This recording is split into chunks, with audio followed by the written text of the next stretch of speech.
What's up, guys? Coach Mac, Play Fast Football. If you look at the description box below, you'll see information on two of our sponsors, GameStrat Football, a highly reliable and affordable sideline replay system, and Just Play Sports Solutions, who provide an interactive learning environment for your team. All right, in today's video, we're going to take a look at what are split field coverages. We've done some videos in the past about split field coverages. Most of you that have followed the stuff that I do on defense know that we are a split field coverage team. But I think sometimes when you're dealing either with newer people that are just getting into defensive football or people that are just starting to coach in general, I think sometimes they lose a little bit of sight on what split field coverages really are. So when you get people talking about one high, two high, and what's the difference in middle of the field, open, middle of the field closed, I think sometimes split field coverages gets lost in the shuffle with what those or all those other concepts are and what split field coverages actually are. So we're going to take a look today at what split field coverages actually are. So split field coverages are actually the ability for the defense to play independent coverages on each side of the field, all right, or on each side of the defense. So when you're playing split field coverages, what you're normally going to do is you're going to split the field in half from where the football is, and you're going to view a formation on one side of the field, and you're going to view a formation on the other side of the field. And then based on what you see on each side, you're going to allow your players to play a defense that you want them to play based on either your base defense or maybe some checks that you make. But you're going to allow them to play a defense that you want them to play based on the picture they see in front of them. So I've got drawn up a 4-2-5, the way we used to play our 4-2-5 to 21 personnel pro I. All right, and when I start this with our players, or I start this with any coaches that I have to teach it to, what we do is we start by saying, all right, we're going to take the formation and we're going to split it right down the middle where the football field is, and we're going to treat one side of the formation that's got the strength a certain way, and we're going to treat the side of the formation that is away from the strength a certain way, and we're going to do that by looking at the receivers that are in the formation, not only how many there are, but who they are, all right, as far as their distribution in the formation, all right? Are they tight end flanker? Are they a number 2 removed? Is it 3-by-1 trips? Is it 3-by-1 with a tight end in the picture? What's on the backside? Is it one receiver or two receivers? Is that one receiver removed? Is that one receiver a nub tight end? If it's two receivers, are they removed? Are they a flanker and a tight end? All right, so when you teach it, what you're going to do is you're going to split right where the football is, not down the middle of the field as far as the playing field, down the middle of the formation, which means where the football is, let's split that picture into two sides. Once we split that picture into two sides, there's going to be what we call a read side and an away side. The read side will be the strength of the formation, what we indicate as the strength of the formation. And normally, most teams that are playing split field coverages will set the free safety to the passing strength. There are some formations out there where I myself prefer not to set the free safety to the passing strength. One of those would be tight end flanker on one side and two removed stand-up receivers on the other side, which most traditional split field coverage teams or most college teams would tell you that they're going to set the free safety to the two removed receivers because two removed receivers are more of the passing strength than tight end flanker. All right. Usually, most teams will treat the number 2 in the slot as a bigger receiving threat than the tight end. The reason I don't do that is because in the high school game that we see, I would rather set my free safety to the run surface that's tight end flanker, and then if it was a X and slot receiver, if we took a back out of here and put them on this side in 2-by-2, I would declare the tight end flanker as the strength because now I can play my concepts that I want to defend to run to and still be sound on the backside. All right, but right now I've got it drawn up to 21 personnel, 2-by-1. Okay, so when we start, there'd be a read side and away side, and I would teach my players that we consider this a 2-by-1 formation. There's two receivers to one side and one receiver to the other side, and we are not counting the backs right now. All right, they're in the eye or they're set in a position where we're not counting them as receivers. We will count them when we talk about the actual coverage and the route distribution. When they get out, we will count them. But in the formation, as far as the strength is concerned, we are not, all right, counting them. So it's a 2-by-1 formation, so I'm going to set my free safety to the side of the strength, which is a tight end flanker. Now that it's a tight end flanker, we have rules built in for our free safety that he understands in a base defense. He understands how we are going to make our coverage calls based on what we see. So if he sees a tight end and a flanker, he knows that we are going to play quarters concepts, all right, to the tight end flanker side. So he would make a Liz call right here, and he would make a quarters call, all right, to the guys to the Mike, the left safety, and the left corner on his side. Those 4 players are playing quarters concepts.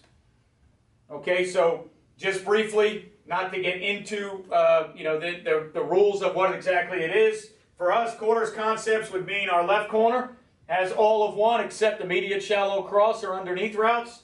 Our left safety is going to be a curl flat player. He's going to have the wheel or the swing deep of a number 2 receiver. Our Mike linebacker is a hook to curl defender that must defend 3 vertical. Our free safety is playing a quarters technique, which means he will be flat-footed. He will play run game first. He'll be reading off the number 2 receiver, which is the end man on the line, to see if that receiver is blocking in the run game or running a route. If that receiver is running a route, if he's out, okay. If that receiver is out, we're going to try and rob posted curl of number 1. If that receiver is up vertical at us, we're going to play a man-to-man. If that receiver is under the Mike linebacker, we're going to zone our quarter, and depending on game plan week to week, tell that free safety where we want him to find work. Easiest thing is if you get 2 under, zone the quarter, find the quarterback, see where he's looking, help that way. All right? To the away side now, all right? To the away side, we have just a single receiver, and that single receiver is what we would call open or split, all right? It's not a closed side. He's opened up and split. He's not a nub tight end. Okay, so for us, right now we're going to play a cover 2 concept to this side. So our will linebacker, our right safety, and our corner are going to play a cover 2 concept. Okay, so that means right now our corner is going to be a hard jam funnel flat player. So he's going to try and force one inside. He's going to be the D-gap force player in the run game, flat player in the passing game. Our will is going to be a hook to curl defender, and our right safety is going to be a deep half defender. So right now we're playing quarters on this side, cover 2 on this side. So by definition, split field means that we have split the formation, okay, to where we are now playing independent coverages on each side. So now if we were playing any type of cover 3 or Rip Liz match cover 3 or cover 2, we would play that to both sides, and you'd play the same coverage on each side. When you're playing split field coverages, what you're allowing your defense to do is you're allowing your kids to play coverages based on the formation and the deployment of the receivers. You're telling your kids to get into a coverage that you think is best versus that look, and it's independent of each side of the ball. So what we do with our kids is we tell them how we want to play a tight end flanker in a base look. We tell them, all right, how we want to play 2 receivers if number 2 is removed in a base look. We tell them how we want to play 3 receivers if 3 are open in a base look and stand-up speed guys. We tell them how we want to play 3 receivers if 3 is a tight end and part of the 3 receiver side. And then we tell them how we want to play 4 receivers on one side. So by going through that, we think we can get just about every base scenario covered that we're going to encounter. And then week to week, we deal with any bastardized looks, like if we are seeing a tight end wing, or we're seeing a bunch formation, or we're seeing something that has to adjust our rules a little bit, we'll talk about those as add-ons or special situations. So the first thing we look at right away is 2-by-1 formations, tight end flanker, split side open, and we start with our split side, we start with our split field coverages that way, so that we tell our kids there's a read side, there's a way side. Free safety, declare the read side. Take a look at the formation. Who's in the formation? Declare the coverage. Quarters, quarters.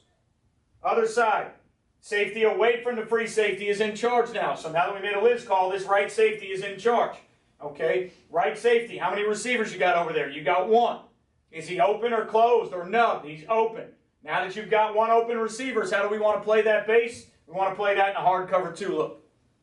All right, especially if it's into the boundary. When we get to the middle of the field, then we have to have a little bit different way to adjust to that, and the kids then know based on where the ball is, what we're trying to teach them, what we're trying to play on each side of the ball. Now, why are split field coverages so good, and why are they used so often in high school and college football? Because now, with all of the tempo teams and all of the teams that are playing faster, you're giving your kids a check with me system that tells them when the teams start cranking the tempo, if we're having a hard time getting calls in our base defense, we can line up to tight end flanker, we can line up to 2 open, we can line up to 3 open, we can line up to 3 with the tight end attached, we can line up to 4-by-1. So if the tempo gets cranked up, our field general, our free safety can get us with the right calls where they belong. All right, and then everybody else has to know where they belong in the system and what coverages they're playing, so that when we make those coverages on each side, everybody knows where they fit within those coverages. Now,